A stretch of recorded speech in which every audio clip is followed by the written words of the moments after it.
Singapore আসলে খুব সৌন্দর্য। আমি শুনেছি পৃথিবীর মধ্যে সৌন্দর্য 3 নাম্বার আছে। এইটুকু শুনি সিঙ্গাপুরে সরকারের আসলে সব দিকেই সৌন্দর্য বানিয়ে রাখতেছে, আস্তে আস্তে দিন দিন দিতেছে।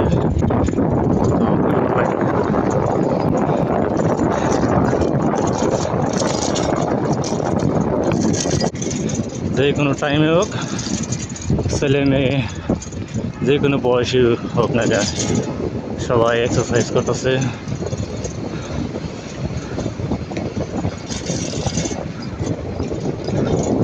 আর এখন 5টা উড়ে বাজে, একটু 6টার দিকে প্রচুর পরিমাণ মানুষ এই রাস্তায়।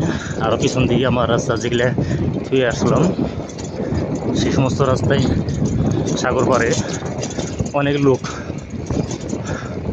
এক্সারসাইজ করার জন্য আছে, আর বিভিন্ন রাষ্ট্র থেকে লোক আছে।